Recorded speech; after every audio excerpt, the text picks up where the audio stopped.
So, welcome back to the channel. It's been a very, very long time, but Yeah. this one will actually come out. You know, there was a lot of episodes, like 4 that didn't come out, 5, maybe 6. I don't know, something about that. But this will definitely come out. We are going to be doing a little tier list of some of the biggest free agent signings. And yeah, so Ranking how they turned out basically on a tier list. yeah. So we'll start off with Big Kirko, and even though he started off the year very good, they signed him for one reason and one reason only: playoffs and possibly a Super Bowl run. And they didn't make the playoffs. So, failure. I would think that's just a failure by itself. And then when you look at his last couple games, just his last 1, 2, 3, 4, 5 games, his last 5 games as a starter, 1 touchdown and 9 interceptions. Yeah. That's pretty horrific. And, none of them were really amazing teams either, maybe except for the Vikings. Yeah, I mean, But 4 interceptions against the Chargers? yeah, 40 QBR is not real. Yeah. And just, I mean, he did start off promising. They did have, besides like losing to the Chiefs, but they did start off pretty promising. And then It just collapsed. yeah, and then Michael Penix came in and he just looked better. And I do think Atlanta's got a bright future now. If Penix can get a little better, they got some receivers, which we will talk about one of them. And they got Bijan. So I think their future is still bright, but they thought Kirk could get them to the playoffs and beyond. But 9 interceptions compared to 1 touchdown in a 5-week span? Yeah, 5 weeks for 4 years and a $100 million deal? Yeah. And now he's not going to be there for more than a year.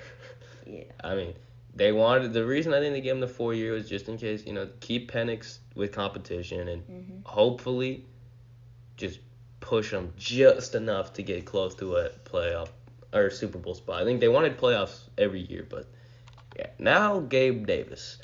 This one is pretty self-explanatory. He didn't touch the field much, so that's an F.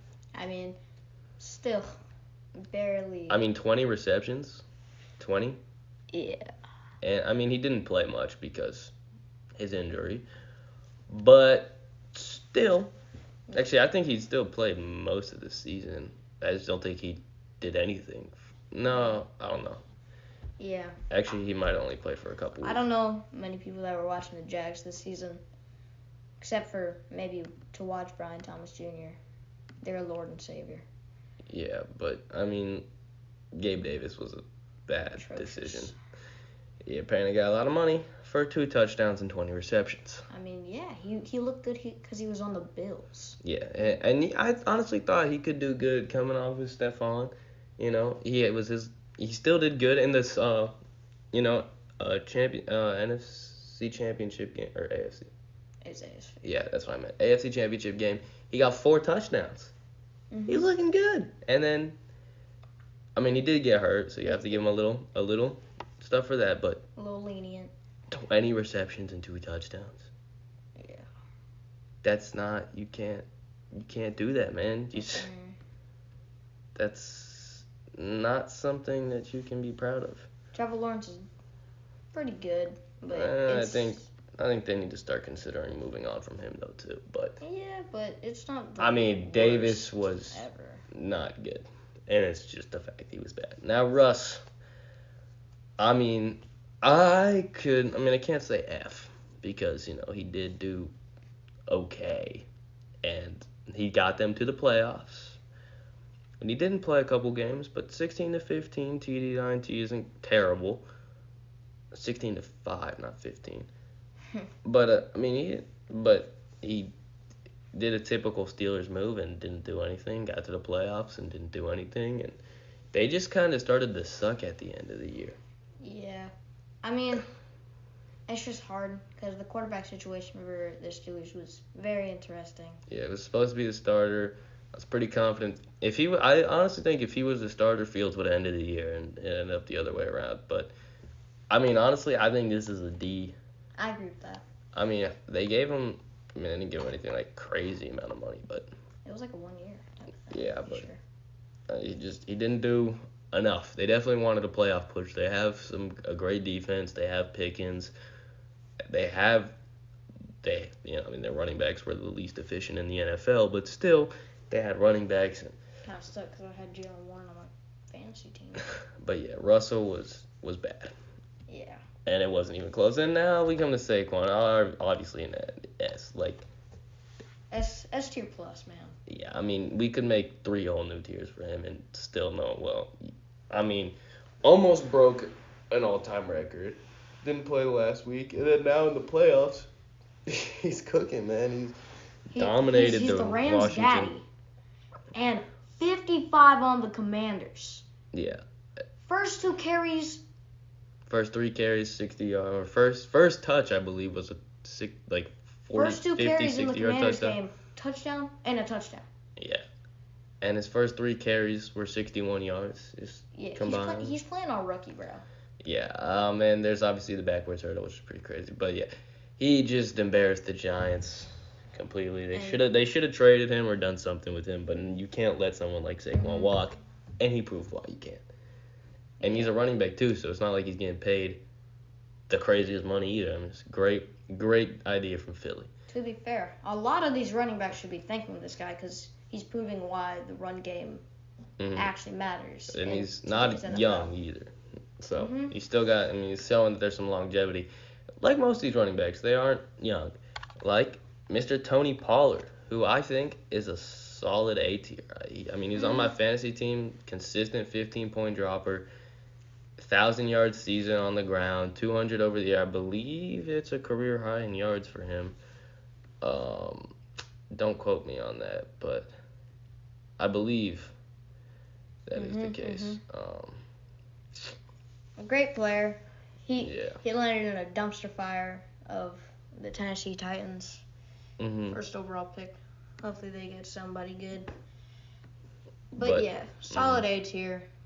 I think he had a good year and with a not great team, and that's all Will Levis. I think the Titans honestly have a bright future, as we'll talk about another guy on their team who I think could succeed even more. Now we get to Derrick Henry, who I think is with Saquon at this big S tier. 30 years old, right? And something like that. Still dominating. Again, they didn't quite do what they wanted in the playoffs, but not because of him. He did fine, And there is something in common I see with Saquon and Derrick. A lot of people were questioning, first of all, Derrick being a little older, maybe not even a little, just older. Yeah. And maybe losing steam. Almost 1,900 yards is great. 16 touchdowns, it's great. Obviously not a receiving weapon, but who cares? It's not what he's meant to do. He had a 199-yard game, which is insane. And he's just an absolute beast. Obviously, they didn't quite do what they wanted in the playoffs, but yeah, very consistent. Like multiple 140 plus games. Yeah, he was great. In a 1,900-yard season, you can't complain about that. These two are reviving the running back position.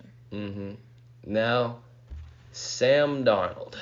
Sam Darnold. Okay, so it would be A tier or even S tier, but I think it's B just because of the back half of that season. Yeah, the back half of the season was the playoffs,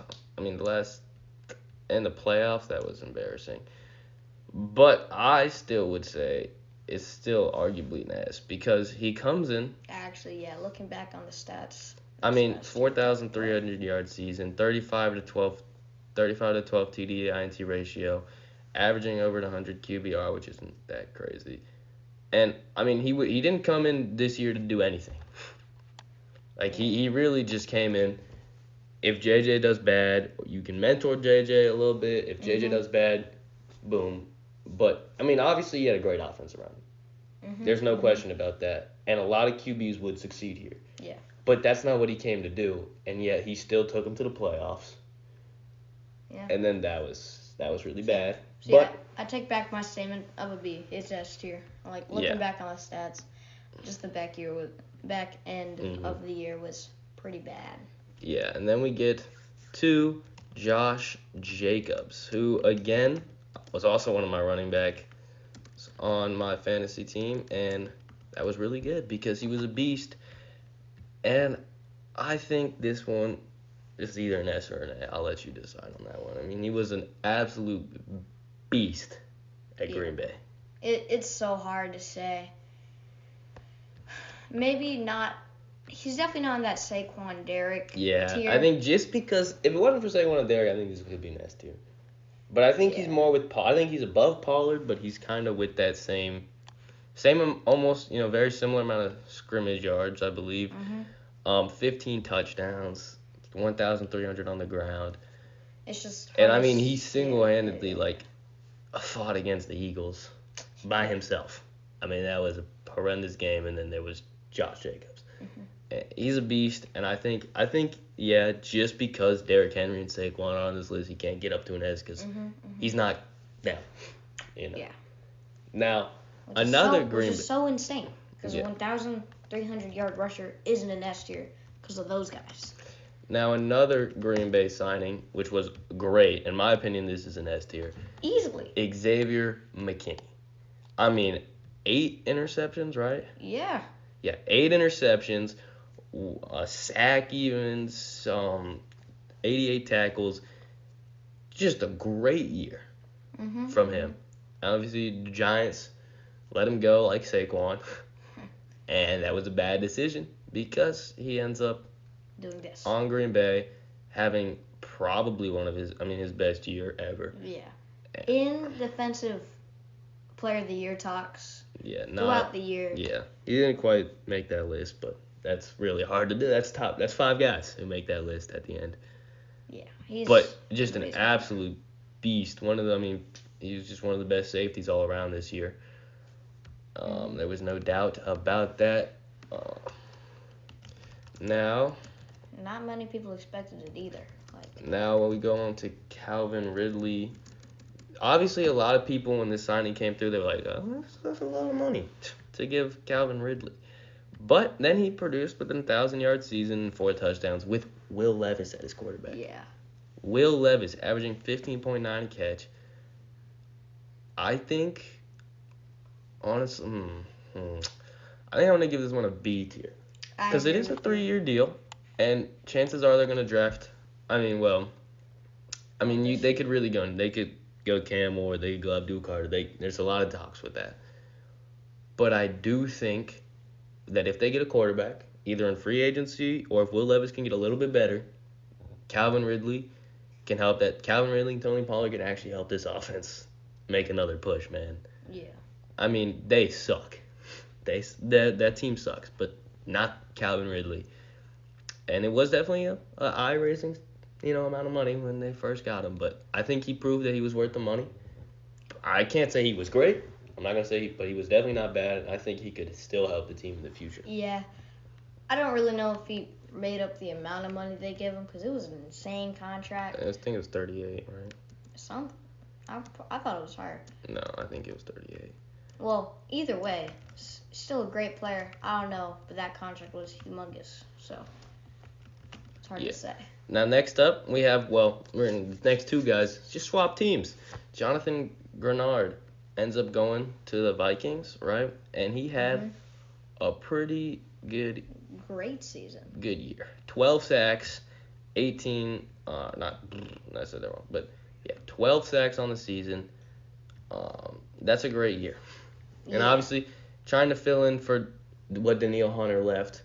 I'm not going to say he was as good as Danielle Hunter, maybe, but 4 forced fumbles, too, with 12 sacks. That's pretty good. I think he was probably one of the better edge rushers on the season. Yeah. So, I'd give this one an A tier. Yeah, especially in the sense of a lot of these players not being expected to do this good, especially with Sam Darnold and him. Grenard, he was tied for 5th in sacks in the league. Just that off itself, that's an A tier. Especially with gaping holes left from Danielle Hunter, who we will be talking about next. Yeah. Amazing player. Definitely at least an A tier. Yeah, and then we go to Danielle Hunter, who also had 12 sacks on the season, which was tied for 5th. Mm-hmm. Swap team here, I think this is another A tier. Yeah. Didn't cause as many turnovers as Grenard did, but still a great player. 12 sacks on the season. You can't argue with 12 sacks. Yeah. That's just a great stat line right there. Mm-hmm. And obviously moving to the Texans, trying to help out Will Anderson in that D-line, and that D-line was great. Mm-hmm. And they did make that playoff push, which was expected, But they couldn't quite, finish the job against Kansas City. A lot of people had them out round 1, and they were like, no, we're here to stay, and you got to thank Danielle Hunter as part of that list. Their D-line's probably only going to get better with the upcoming draft. Yeah, Since there's so many DTs, edges. Yeah, that's great interior line, especially, and good on the edge too. But yeah, that's great. Staying, they could get even better. Now Darnell Mooney moved with Kirk to try to end up making another playoff push, and I believe. Oh, let me check his contract. What he got? Contract. Yeah, 3-year, $39 million. I believe he had a very similar deal to Ridley, if not the exact same. And I think he's definitely worse than Ridley. I mean, 900. That's hard to say. Not like definitely, but he did produce less. Well, you just gotta realize, who's Calvin competing with? Yeah, that's a good point. Mooney had Drake London on his side, but Drake also gotta realize Bijan. They had a ton of. I think was London competing had for touches. Year. You could even factor in Kyle Pitts. Well, he didn't do anything. But There's still, so much hype around weapons all around. Yeah, they do have a very high-powered offense, except for Kirk. So, even though he did produce less than Calvin Ridley, you do have a good point there. He did have a much tougher team, but the 3-year, $39 million, is he worth that money? I don't think so. Not, but I think I'd still give this a B, honestly. Yeah. Him and Calvin Ridley, similar years. They produced good enough. Definitely both had eyebrows raised at that price tag. I will check Calvin Ridley's contract. 4-year 92. I thought it was a 3-year 39. Yeah. I told you. Okay, so yeah, that was actually a lot more. Considering that, I really thought that was a 3-year 39. I guess I had the contract backed up a little bit. But yeah, I think still a good year. Not quite 1,000 yards, but he does have a much higher powered offense around him than Calvin Ridley had. But Kirk was good at the beginning of the season too. Mm-hmm. So he did have a quarterback. Ridley has Will Levis. Yeah. But yeah, now we'll get on to Patrick Queen, which, man, from an all-pro to becoming an actual liability on the field. He was bad in coverage. He was terrible in coverage. PFF had him rated at a 53 in coverage, I think, and a 58 in total. It was just a bad year for him. He did get a sack. He did force 2 fumbles. But he just had a bad year, man. He's an all-pro, man. Mm-hmm. Pro Bowler. You expect a great linebacker. He is a great linebacker and a young linebacker. You're going to expect a lot out of him. And, they put him on let's check that contract. They signed him onto a 3-year, $41 million contract. Mm-hmm. So, I think he could hopefully step back up again. But in a defense like Pittsburgh, you got to be good, man. And he just wasn't. I think this is a D. Yeah, it's hard to say. Maybe you watch maybe more could Steelers games than me because you're a Browns fan. Yeah, but it's just he was so good.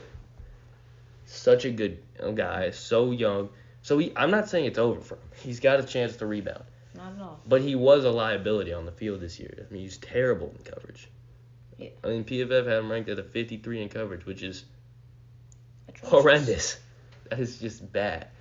Now, we did talk about this next signing, before the year started, and that was DeAndre Swift. And I think he had a pretty good year. I mean, these running backs that all moved had good years. Mhm. And DeAndre Swift, 959 yards, 6 touchdowns behind with a pretty weak offense. Mhm. So I mean, I think this is a B or an A. I'd say B.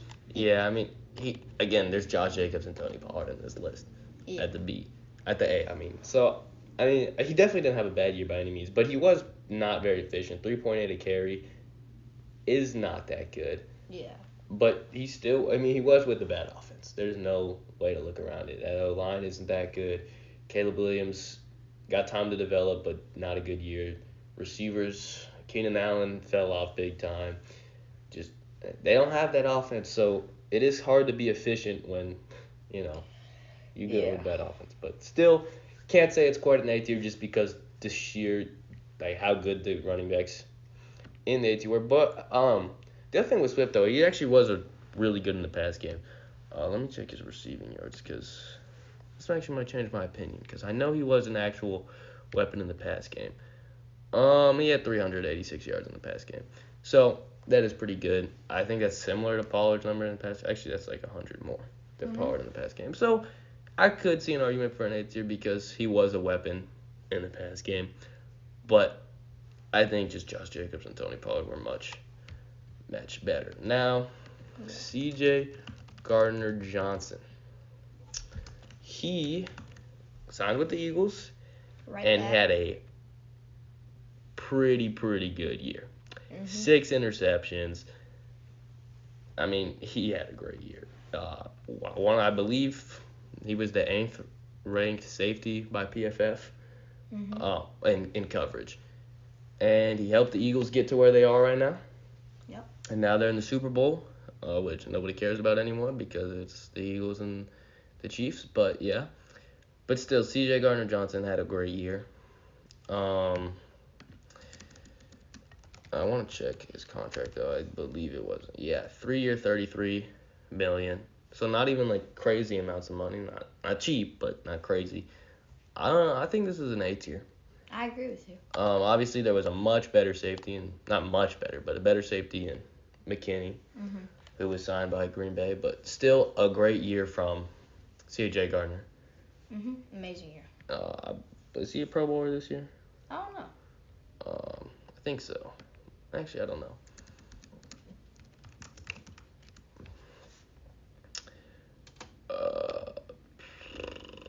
That's a good question. Well, now we're going on to our last guy. Jones. Aaron Jones, who moved to the Vikings after being cut from Green Bay because they picked up Josh Jacobs. And what did he do? He did pretty good with 1,100 yards on the ground, and I believe he was pretty good in the passing game too. 400 yards on the ground, in the air. I think this puts him at an A tier. I agree with you. I mean, 1,600 scrimmage yards. Yeah. That's pretty good.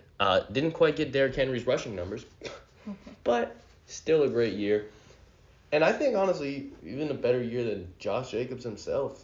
Yeah. I mean, Josh Jacobs was a beast, but and he was slightly more on a one-dimensional team. But Aaron Jones was great, on both sides of the game. Well, not both sides, but in the passing and running game.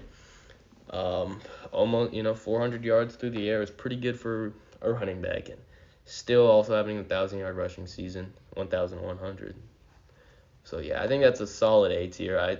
I mean, he might even be better than Pollard because that was Pollard's main thing, was that he was a weapon through the air too. Not main thing, but that was a reason he's in the A tier because he produced similar numbers to Pollard, but I think slightly better even. Yeah. But again, not an S tier because the S tier running backs were very, very good. But yeah, that is our list. Just imagine if they didn't cut Jones and still got Jacobs. That would have been fair. I think, having that too, that would have been too expensive, but having a running back through the air and having one of the best power backs right now would be pretty crazy. Just in theory, Yeah. But I can't lie. And Henderson all over again. I can't lie. some of the best team. I mean, the Eagles and Packers had some great free agency. I mean, McKinney, and it's funny, safety and running back for both of them too. But yeah, McKinney and Josh Jacobs, and then Barkley and C.J. Gardner Johnson were all great players this year. And running backs, man, you know what? That's great for them because they are some of the least valued positions in the NFL, and they're some of the most easily replaceable. But these guys said, let's think about that again. And you know what? I will say, I think Kirk was not a bad decision when it came out, but he sucks. But yeah, and the Steelers did pretty bad. Because Russ and Patrick. I mean, I'm not saying Patrick Queen is done yet. He's still got time. He's still young, but that Russ decision was definitely an odd one, especially when he picked up Fields. I get having a little fight there, but I think by the end of the year they should have been playing Fields. Now, I'm also an Ohio State fan, but still, and I do hate the Steelers though. But yeah, that's all for today. So thank you guys.